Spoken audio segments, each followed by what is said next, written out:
All right, so hello again, and welcome back. This is our first Master Advisor session for 2023. Today is January 12th, 2023. This is episode number 64 overall. I hope everyone's new year got off, started on the right foot. We're very happy to be back here on Master Advisor. We have a great travel advisor here today to talk about luxury travel, and we have a sponsor we want to introduce, but I just want to make a few announcements first. So if this is your first time here, welcome. We just have a couple tips that'll make today's episode the best experience possible for you. The first is to switch into speaker view on your Zoom. And the second is that the chat on the bottom right is open, and it's going to remain open throughout the next 45 minutes or so. I'll do my best to grab as many questions and comments as possible as we go along today. We really think that adds a whole lot to these sessions, so please don't be shy in there. Drop any questions, any comments, anything you think is relevant in there, and we'll do our best to incorporate it into the session. Also, we had a big 2022 on Master Advisor. We covered a lot, and for anyone who wants to catch up or rewatch sessions, they're all available for free on demand on our YouTube page. Tom just dropped the link to that page in the chat right now. So when you have time, you want to get some insight on fees, on how to operate TikTok, Instagram Reels, on CRMs. There's a lot of stuff that's available for you to watch in there whenever you have the time or you want to check it out and scroll through. And speaking of Master Advisor, we're going to be back here again exactly 2 weeks from today at the same time to talk about something we think is incredibly relevant for travel advisors who spend any time working with clients through December or through this week. We're going to be talking about the best way to deal with travel interruptions, how to communicate to your clients about it, what to do, how to remain calm. We're very, very excited about that. We have 2 travel advisors booked for that session. And again, that's back here in 2 weeks. You can register for that session pretty soon, and we'll make sure everyone who attended this session gets access to that registration pretty quickly so we can fill up that. But we think that's going to be a really exciting and really relevant session. So we're hope to see you all back here in 2 weeks. All right, so with all of that out of the way, let's go ahead and introduce our sponsor for today's episode. We have the Affluent Traveler Collection here to help us bring you today's content, and we have Claire from Affluent Traveler Collection joining us to give us a few words before we introduce our travel advisor. Thank you so much, Dan. It's a pleasure for us to be here with you today. So on behalf of the Affluent Traveler Collection, welcome everyone. You know, this is such an important topic for us to be discussing right now because we know, especially since COVID, the mind of the travel customer, luxury travel customer, has changed. They want different things than they wanted in the past. And it's really up to us as those within the industry to really understand who they are, what they're looking for, so that we can deliver the highest level experience to every single one of these luxury travel customers. The great news is the luxury travel market is growing. There are new customers coming into the marketplace today, and they're bringing in all new kinds of thoughts on what they believe luxury travel is. So I think we're going to have a great session today. I'm really excited about it, and I know Kyle has a lot that he's going to offer to us. So with that said, Dan, I'm going to hand it back over to you so we can get this started. Thank you. Well, again, thank you, Claire, and thanks to Affluent for helping us out today. And with that, like you mentioned, I'm very, very happy to welcome our guest for today's session, Kyle Stewart, who's the president of Scott and Thomas Travel Agency in Pittsburgh, Pennsylvania. He's here to talk to us about what luxury travel means today, how that definition is changing with different clients, and sort of we're going to get the temperature of the luxury travel industry as we head into the meat of 2023. So first of all, Kyle, thank you so much for joining us today and for lending us your time and your expertise. My pleasure. Thank you for having me. Yeah, so I wanna go through today's session. I want to talk about sort of like what I mentioned in the last thing in that introduction is sort of what's going on with the luxury travel market right now, and then I think we're going to get into what the definition is and how it's changing in your opinion.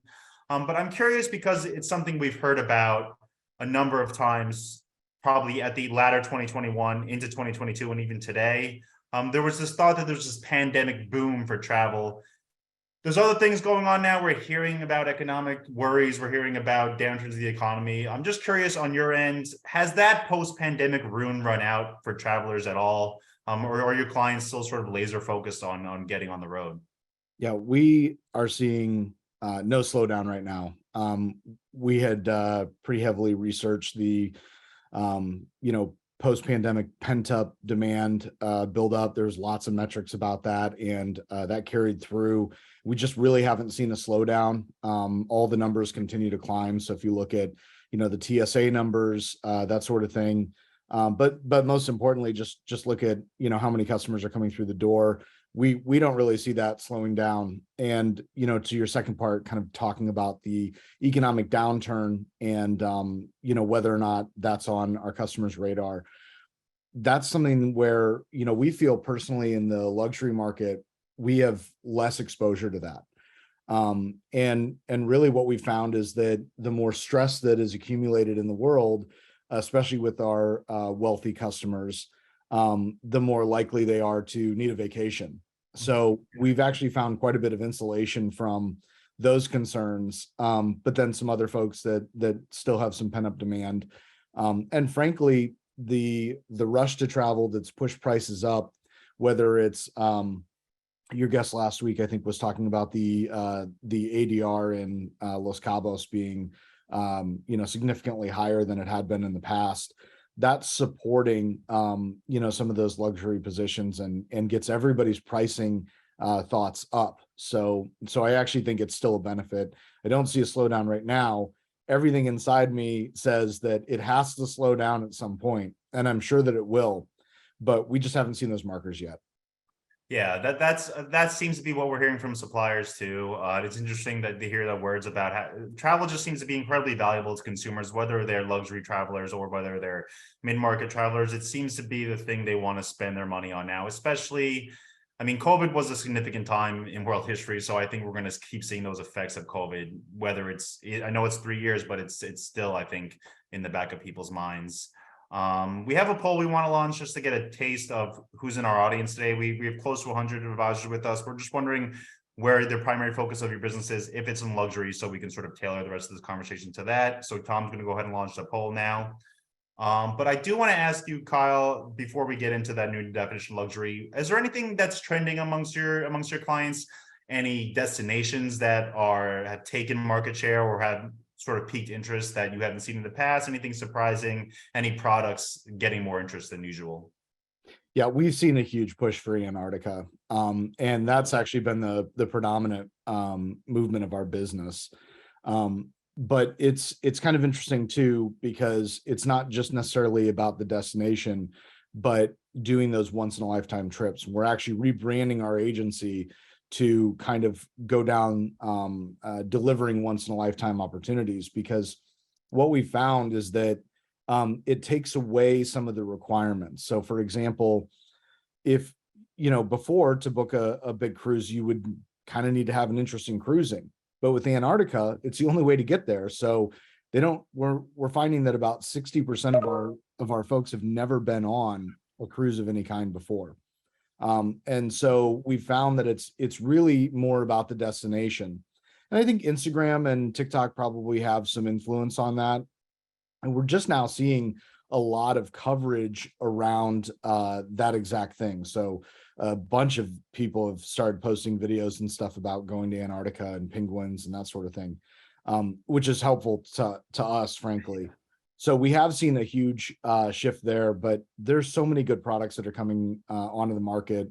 I think more generally speaking, ALG and AMR becoming part of Hyatt introduces them to a new market. IHG picked up a ton of hotels that are in the all-inclusive space. And so travelers that aren't necessarily, all-inclusive type folks are getting introduced to those things. So I think that's really interesting too.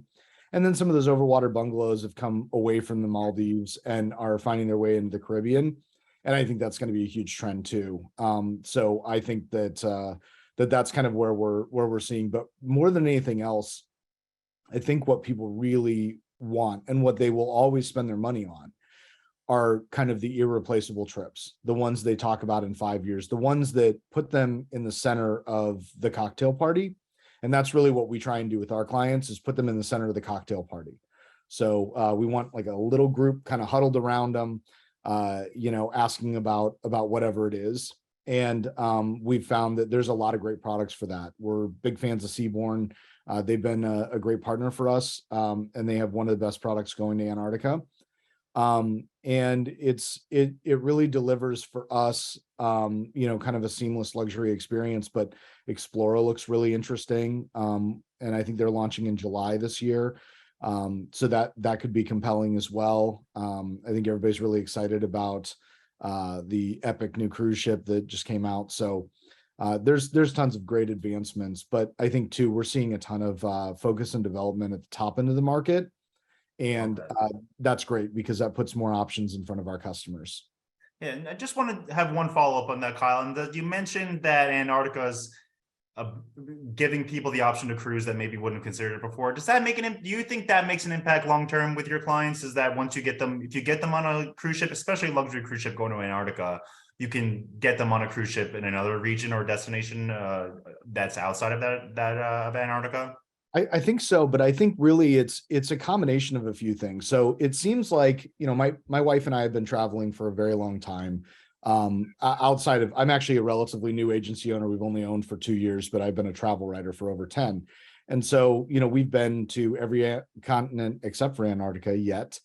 And what we found is that, when we looked at Antarctica previously, there were these big icebreaker ships, Russian dorms, that sort of thing, one porthole. And what they've introduced into the market, because they're sailing at better times, is a much more comfortable experience. Floor to ceiling windows, balconies, marble floors, all that kind of stuff, a true butler concierge type experience. And so I think that's the difference. And I think that can get people into cruising that wouldn't otherwise cruise. Nobody wants to at least our customers don't want to sign up for the tiny pool at the top of the deck where you got to get up at 6 a.m. and go put your towel out to make sure you have a lounge chair. That's just not the type of experience they want. So it's kind of some of the benefits of, river cruising, where it's a smaller group of people, but on a much larger ship with more amenities. Yeah, I think that's a perfect way to put it. I think that's good information for cruise suppliers, especially to have.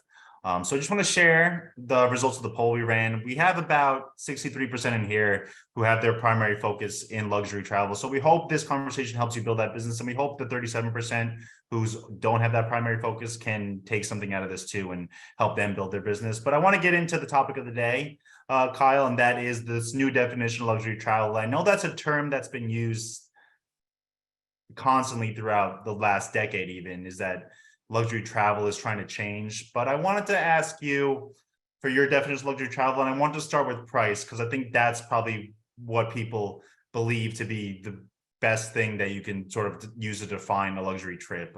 For you, for your clients, does luxury travel necessarily mean a high price point? No, it's actually, I'm so glad you brought that up, because that's really, I think, the biggest flaw when people talk about luxury travel, luxury anything really for that matter. It's not about the price. And I think the easiest example of that is you can get to $20,000 on a Carnival cruise for a single cabin, but it's not going to have the same service points that you're going to have for $10,000 on Seabourn. They just won't be able to nail the finer items, the butler service, the level of detail, the anticipation of needs. It's just not native to their brand, and that's okay. Be Carnival, be Seabourn, but using price to define it, I think, is a huge mistake. We took back-to-back trips in, I can't remember, 2017 maybe, to Beijing and then to Aruba, and obviously very different markets. We stayed at the Park Hyatt in Beijing, and I think it's a Hyatt Regency in Aruba. Maybe somebody in the comments knows. And the difference was when we're at the Park Hyatt, because service is innate to what they're doing, they had a little teepee there set up for my daughter, and they had like a little panda bear with, a Park Hyatt ribbon on it, waiting in the room before we even arrived, anticipating our visit. They were calling us by name, right? We get up to breakfast in the morning. It's an included benefit. It's one of the included benefits actually in Affluent Traveler Collection. And when you get up there, it's a huge buffet or anything off the menu. And my daughter's about 2 at this time, and she says, the server asks her, what she'd like to drink, and she says apple juice, and they don't have apple juice. So what happens though is about 5 minutes later, she brings out this cup of apple juice, and they had hand squeezed an apple that they had pulled from the buffet in order to make sure that she had her apple juice. And then, fast forward to that trip to Aruba, and we're in the lounge where tropical juices are just part of the deal there. And, it's serve yourself and out of a, cardboard carton in the lounge. And the price point was actually, it was twice as expensive to go to Aruba than it was to the Park Hyatt Beijing. But I think the point is that service is not innate in that, kind of that business hotel approach, whereas in a luxury brand it is. And so there are those kind of elements that, luxury brands are going to do things differently. And I think it's important too, to look outside of the industry. So for example, if you want to buy a BMW or a Mercedes, but you don't have time to come down for a test drive, they'll bring it out to you. They've done that for a decade, right? It didn't take them COVID to learn that. I bought my wife a Burberry coat some time ago, and I got a handwritten thank you card in the mail. And that's so much more preferred to an email blast, because 6-7 years later, I'm talking to you about a card that probably took her 10 or 15 seconds to write. But it's that touch. It's the service mentality that goes along with it. So I think the concept that we attribute price, especially when we're seeing prices as high as they are right now across the board, attributing price and luxury is just a huge fallacy. So there's a couple of things I just want to ask about quickly on that, Kyle. And you mentioned your experience dictated how you were able to know about these different kind of experiences at those two properties you stayed at. I mean, how important is your own personal travel to be able to get those details, to talk to clients? We had an advisor last in 2022 who spoke to us about a similar story with her children, and knowing that this resort was able to provide her with late night food that her children wanted just because she stayed there. I mean, I know a lot of advisors know the power of their own travel, but just I want to get it from your words. How important is that to be able to do on your own? Well, I mentioned that we'd been, travel writers, my wife and I, for 10 years prior to this, and kind of reluctantly got into this business. And frankly, it was because we just didn't find the right market fit. So we are our own customer, and we know what that customer wants and needs, and try and serve that first. But I think, it's important that you, I think in the 2000s, they said, eat your own dog food, which is, a tech term for saying, like, you need to try your product. And so if you want to be a luxury agency, you need to be out there experiencing those things, and you need to be annoyed, by the same things that your customers are annoyed by. Yeah. Right. So, I think one of the things that was really interesting from our previous conversations was, I mentioned that I can't remember what year, but a couple years ago, I was top tier with American Executive Platinum. I was United 1K, but then I was also Spirit Gold at the same time. And the reason is because we spent a lot of time in Florida. And so we fly down there, and Spirit and the top tier of One World or Star Alliance, those don't usually fit. But the reason why is because I just don't want to take a connection on a 2-hour flight and make it 4.5. Yeah. That's not luxury to me. Luxury to me is being able to leave my house at 8:30 in the morning and have my toes in the sand by 11 o'clock. And so that's kind of important to remember too, is that there are other elements to luxury than just the price. It's time, it's convenience. We have, I mentioned to you as well, we just had a customer that booked Nobu in Los Cabos, and, it was $1,000 a night for the exact type of room they wanted. But they're flying Southwest. Yeah. And they're flying Southwest because it was the most convenient time. It had nothing to do with whether or not they had a slightly wider seat. They were all going to have to take a connection anyway. It was just about which one was most convenient. They don't care about the 2 hours that it takes to get there, or 2-hour flights or whatever it is. It's more important that it aligned with their schedule, because their time is a valuable asset too. So I think it's important that we throw away some of our notions and really look at it as, yes, luxury is about price to a certain degree, right? Like, there are some minimums to get in the door, but there's also the element of time, convenience. Those are really the things that people are buying, and then service.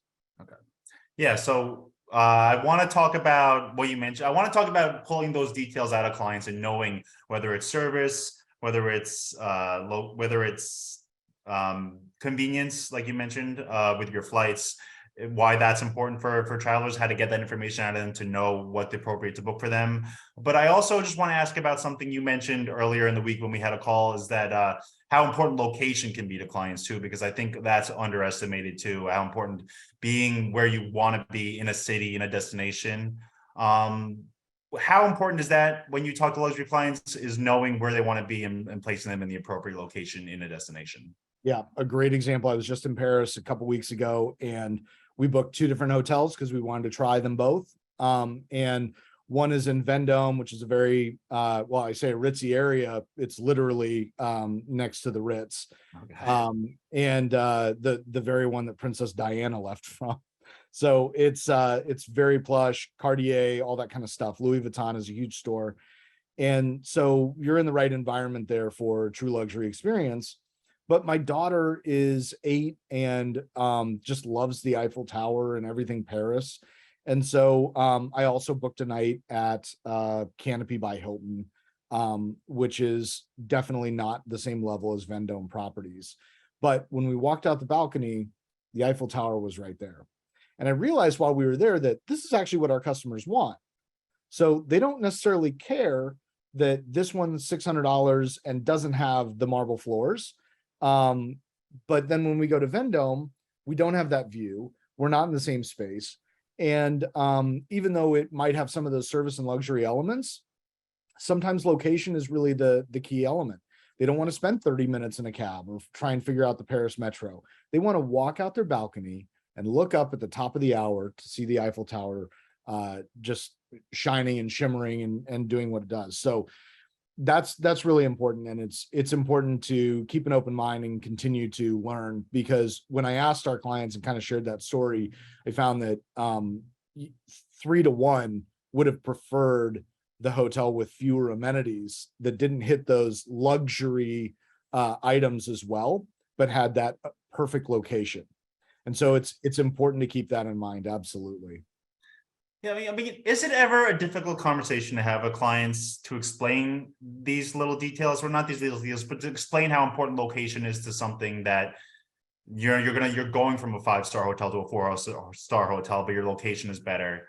Is it ever a difficult pitch to explain that to them, or is it like you said, is it pretty easy for them to pick up on once you explain your own personal experience?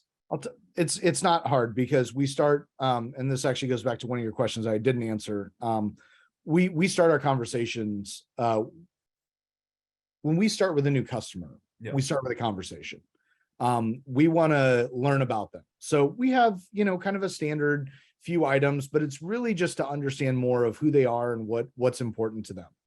And so one of those questions is, if you have the choice between an 8-hour layover, but a better experience in the lounge or in a business class seat, versus getting right there on a nonstop flight in 3 hours, which one would you prefer?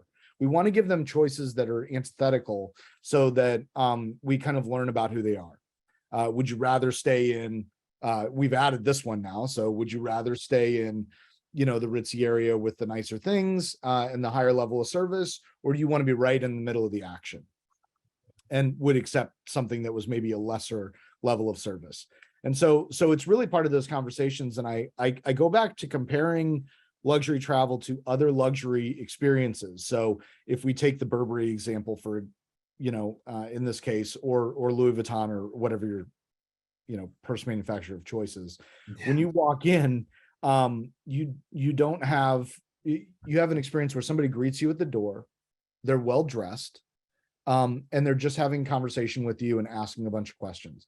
The other thing you don't find in those stores is a million options. So you might have 20 or 30 different choices, and that's it. And it doesn't mean they don't have more, but it does mean that they're not going to put those many choices in front of you. And usually when someone walks into one of those stores, they walk out with a bag and a receipt. So learning from those examples and how we choose to do things, and actually we're redesigning our site because of this. So our website right now is not where we want it to be, but we went out and looked at Balenciaga, Burberry, Louis Vuitton, Mercedes-Benz, BMW, a bunch of different brands from across a few different industries. And we're looking at it. What we noticed that's commonality is, for example, certain types of font, certain spacing. And we look at that and we realize that our customers like space. They like exactly what they're looking at, to be easy to look at and minimalistic. And so this isn't about building a website, but it's more to say that there are examples out there that you can find that set the tone for what you expect. I think the other thing that's important is, when you walk into a restaurant, you pretty much know without looking at a menu whether or not this is the right environment for you. There are certain aspects of it that just tell you right away whether or not this is the right fit for whatever the occasion is. And so you're going to know if it's just a Tuesday night and you're just grabbing something quick that this might not be the spot for you.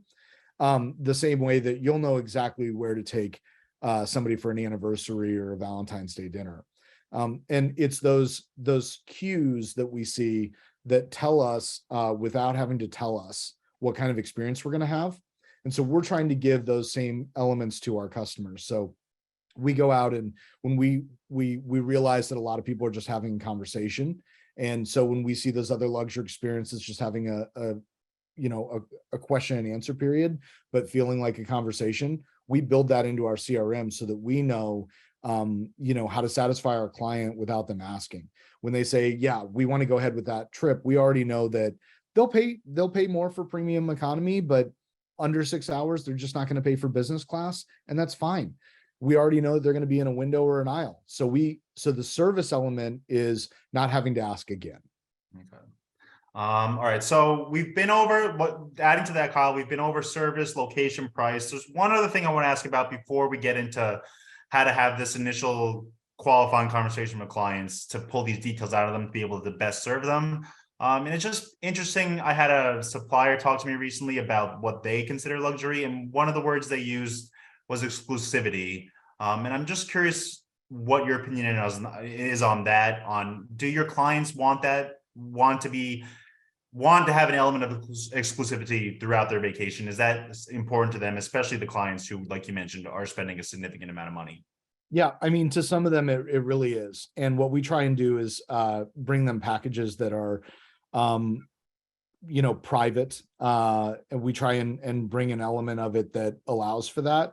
But there's also moments too where, they just want to be in the middle of everything in the middle of Times Square on New Year's Eve. That's the experience that they want. So the exclusivity is, how do you get them there? Or where do they stay? They don't want to be in a high, in a tower well above all the action. They want to be down there shoulder to shoulder with everybody else. So there are times for it, and there are times where that should be ignored. Where we try and deliver something unique and special is we don't send our clients a phone book sized cruise inventory of every ship and every possibility that they could possibly want. They just don't get read in our experience for our customers. Instead, we try and really narrow the choices, kind of looking at the other options and the other markers in the luxury space and really giving a limited window. And, we can book anything, obviously, as our customers know, but we're just not pushing everything. So I think by doing that, we are kind of creating a level of exclusivity in that we're not offering every choice on the menu. Okay. Oh, that's interesting. Yeah, that is a good way to put it. And I know a lot of advisors, again, we have a little over 100 advisors with us right now, and I know a lot of them feel the same way. If anyone has anything to add to this sort of new definition of luxury, you can put it in the chat. But we do have one comment, and Melinda, who says for her, capturing the emotions that your clients are looking for during the vacation is important. Being intuitive and anticipating about their wants. And she says, which is a great transition for us, she says qualifying call is the most important part of sale. And that's what I want to talk about next, Kyle, is having that qualifying call and pulling these details out of them. Because I know every agent does it differently, and I know there isn't necessarily one or two right ways to do it. But because of the clientele you serve, I'm curious if you could sort of walk us through that conversation you have with your clients and to figuring out what that ideal option is to pitch them. Yeah, I think so. So again, we try and offer antithetical choices. We want to offer two ends of the spectrum and make them make a hard decision. So that's Okay. one So thing. what do you because mean by two ends of the spectrum? So for example, is it location or is it luxury? You can Okay. only choose one or the other, right? We want to make them choose which one's more important. We want to know where they've been that they loved. We want to know what I would say, you're talking about qualifying initially. I would also say that the follow-up call afterwards is more important, and you need to find out what they hated, what they would never do again, right? Because that's going to, again, inform how you do things. I think we always ask what's a trip they'd like to take in the next 12 months. And then we always ask for what's one that you'd love to take sometime before you die. What's at the top of the list if money was no object, because that starts to tell us a little bit more about them and about what they think is realistic. Usually though, too, when you talk about the qualifying, we grab their credit card to store on file for their convenience. And we often find that we get, a variety of different answers on that, but it's not usually a debit card. It's usually an American Express of some sort. And we ask them about their benefits to make sure that they're getting their benefits. But that also tells us, is this a gold card, a platinum card, a Centurion Black card? Because that obviously helps us too, to know what they kind of expect and also what they're entitled to as well. It also, frankly, is another way that we can use some of that as leverage and help. So if we know, for example, that they booked with their American Express card and they have some sort of an issue, we have more recourse and can help guide them through that process too. But in terms of what do we talk about initially, is we really want to go back and forth between two choices that are very different. If you have a choice between first class or you have a choice between a shorter route and a nonstop flight, which do you prefer? If price is no object, would you rather go to an all-inclusive in the Bahamas, or do you want an overwater bungalow in the Maldives? Because everybody thinks they want the Maldives, but when there's nothing around and it's 24 hours of travel, it actually changes quite a bit. So we want to find those types of answers initially, and then go from there. Okay. I'm wondering, because you mentioned, we mentioned sort of surprises in the beginning of the call. Are there any misconceptions that you need to throw away when you're having these conversations and when you're trying to plan out these kind of pitches to your clients? Is there anything that ever surprised you that you want to share? Anything that you think is valuable for the rest of the audience to hear right now? Yeah, well, I mean, I had mentioned to you that the last time that I flew that direct flight on Spirit to Florida, and I've got the big front seat for $50 more, the guy next to me owns 50 rental properties, right?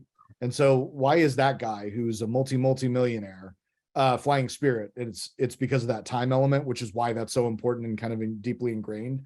But I think the other thing about surprises is that not everybody has the same mentality that you do. So I would see, for example, going back to Nobu, having a private pool is really important to me.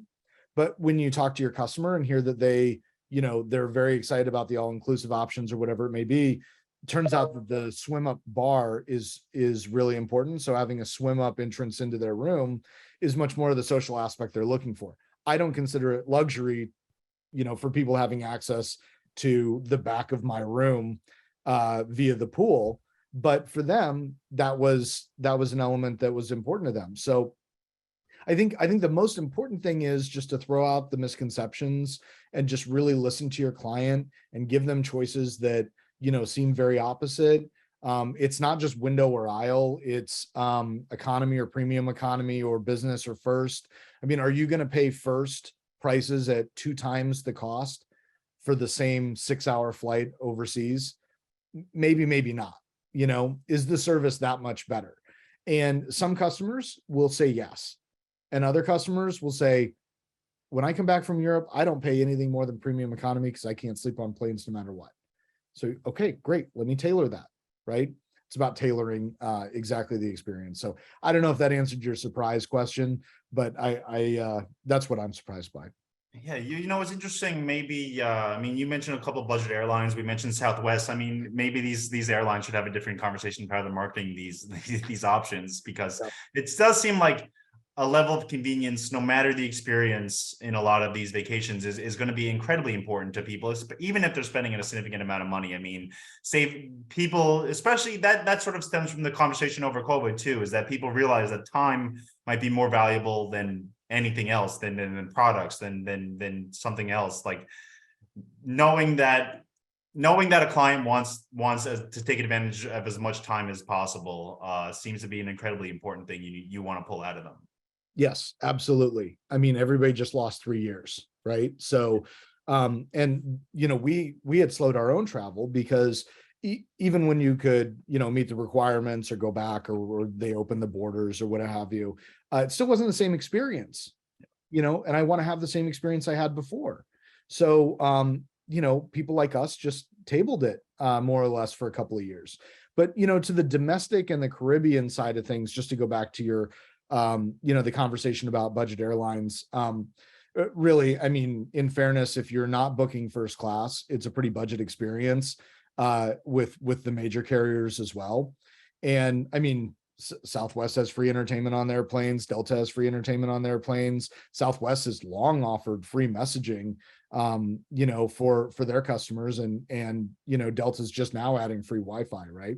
So I mean, the experience. I think the other thing is that not every customer lives in New York or LA, and so if you're not flying cross country, and you're gonna connect somewhere, I don't really see a huge benefit in connecting in Charlotte or Dulles, for example, instead of Baltimore or Atlanta, or whatever it may be.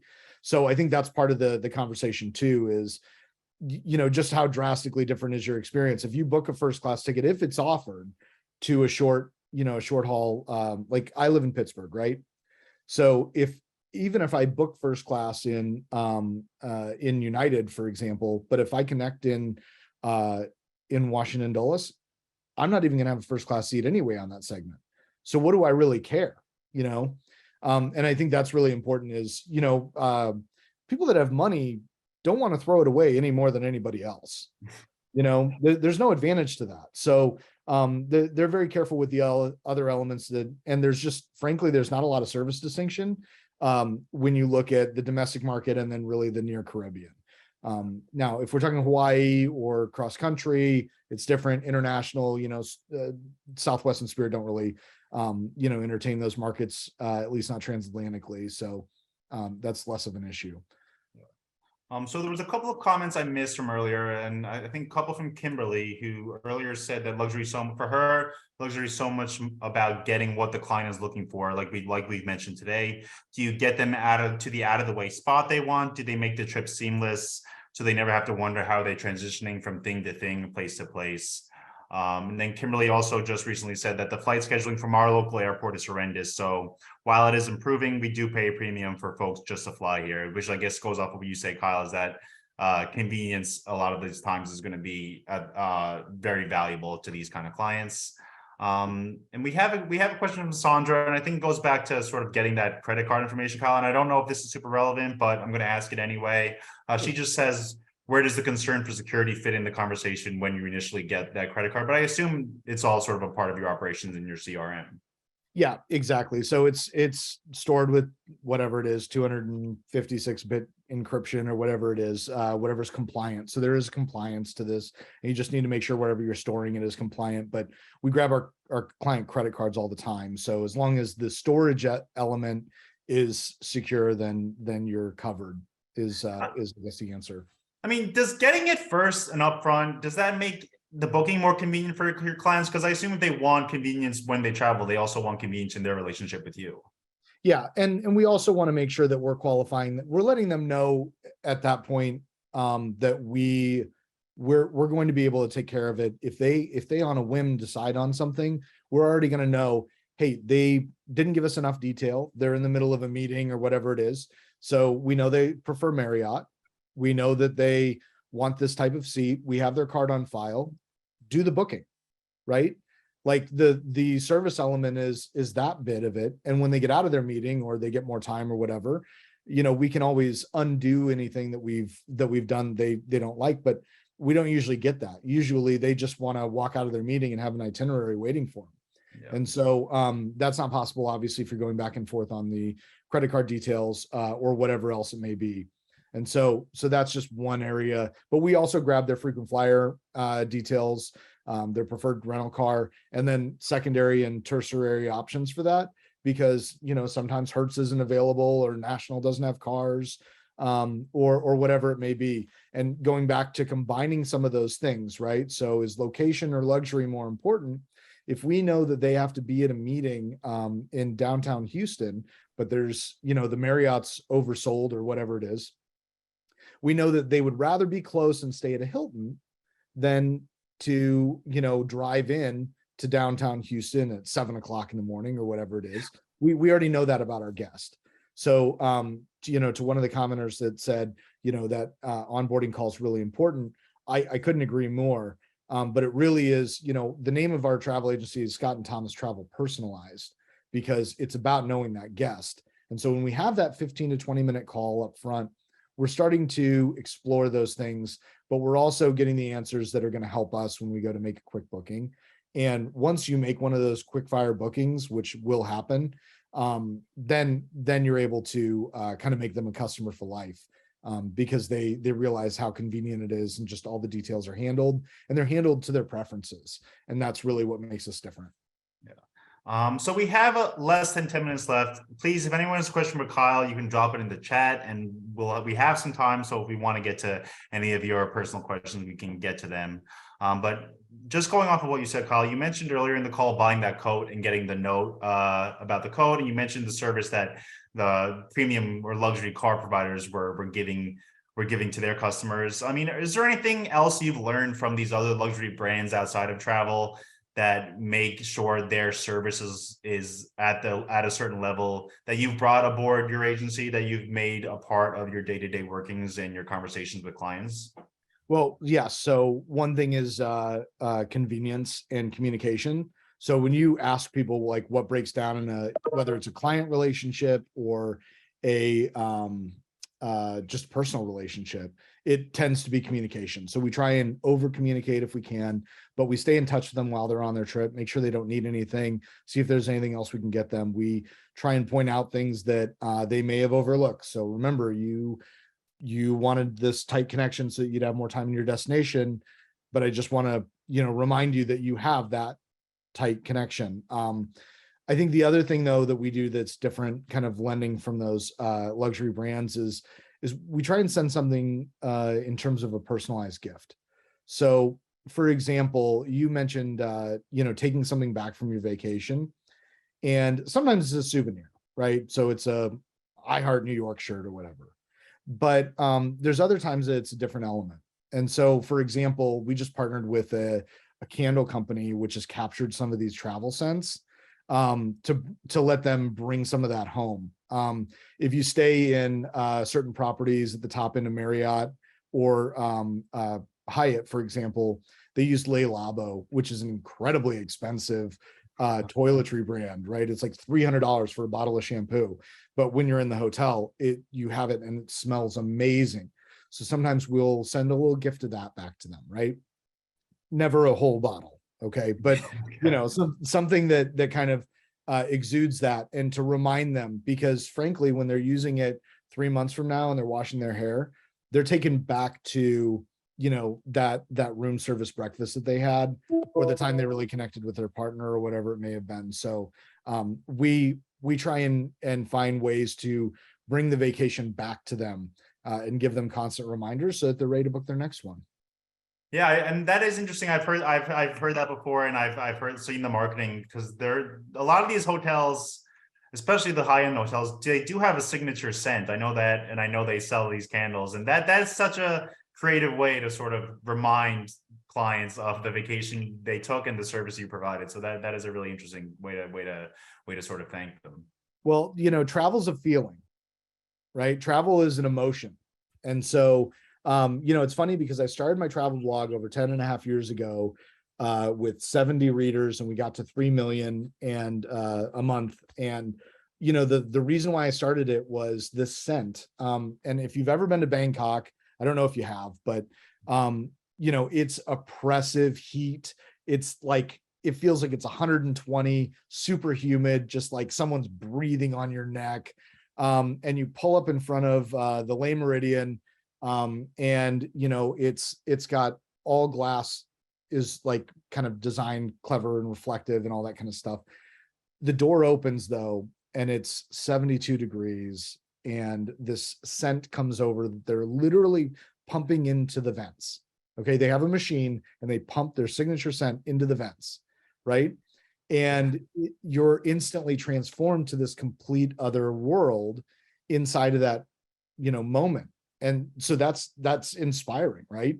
And I would also say that scent is one of the strongest senses that you have. So being able to and it's also overlooked, so being able to emote that later is it's powerful. So we have one comment, our last comment here from Patricia. We have another one too. I'll read these both. Patricia says, time is the only non-renewable asset. Kyle, you do a great job protecting your luxury clients' time and your time, so kudos to you. And Kimberly says, we had that experience in India talking about the scents, and she's still trying to hunt down the scent that they used on the necklaces they gave us when we checked in. So clearly that's a powerful thing for a lot of clients, a lot of travelers. But we're just about out of time. Is there anything you want to add, Kyle? We've been through a lot today, and it really was a great way to kick off our year here at MasterAdvsior. But is there anything you want to add, anything you think we've overlooked, or anything you want to wrap up before we say goodbye? I think just really focusing on that time is a luxury as much as service. Forget about the price, doesn't matter. If you can deliver on the service elements, you'll be in good shape. And I also think that it's really important to look at peers outside of the industry to find ways to stand out and kind of, go shoulder to shoulder with those other luxury brands. That will help propel you forward, I think.